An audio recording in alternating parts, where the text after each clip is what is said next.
సాధక ప్రియులందరికీ నా యొక్క నమస్కారం. ఇవాళ మీకు అతి పురాతనమైన తెలుగు శాబరీ మంత్రం కట్టుమంత్రం అనేది తెలియజేస్తున్నాను. ఆదివారం అమావాస్య రాబోతున్నది కాబట్టి ఈ అవకాశాన్ని వినియోగించుకుంటారని సాధక ప్రియులందరికీ తెలియజేస్తున్నాను.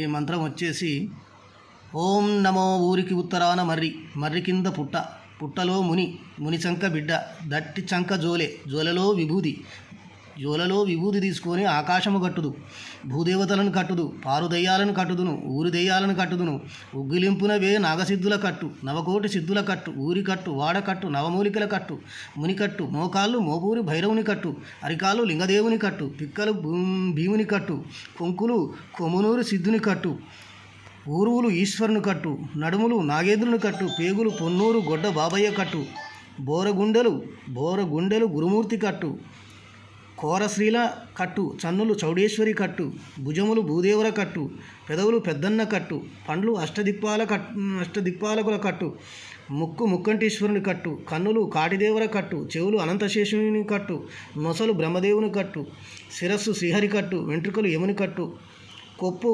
కోటవాలు కట్టు. ఈ మంత్రం మీద ప్రతి మంత్రం లేదు.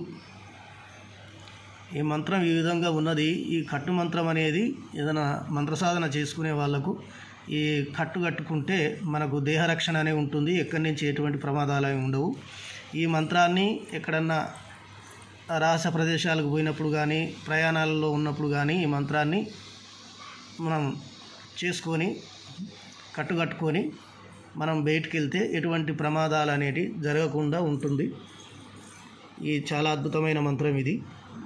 తెలుగు శాబరీ మంత్రాలు చాలా అద్భుతంగా పనిచేస్తాయి. ఆదివారం అమావాస్య నాడు 108 సార్లు ఈ మంత్రాన్ని జపం చేస్తే సిద్ధి అవుతుంది. ఏ విద్యకైనా కానీ గురువు అవసరం కాబట్టి దగ్గరలో ఉన్న మీకు తెలిసిన గురువులు ఉంటే వాళ్ళ దగ్గర మంత్రం తెప్పించుకొని చేసుకోవచ్చు. నా దగ్గరకు వచ్చి మంత్రసాధన తీసుకొని గురు మంత్రాన్ని తీసుకొని ఇలాంటి మంత్రాలు చేసుకుంటే చాలా అద్భుతమైన ఫలితాలు ఉంటాయి. కనుక సాధక ప్రియులందరూ ఇది గమనించగలగలరని నా యొక్క ప్రార్థన. అలాగనే నా ఛానల్ని సబ్స్క్రైబ్ చేయవలసిందిగా మనవి. మరి కొత్త మంత్రాలతో మళ్ళీ మీ ముందుకు వస్తాను.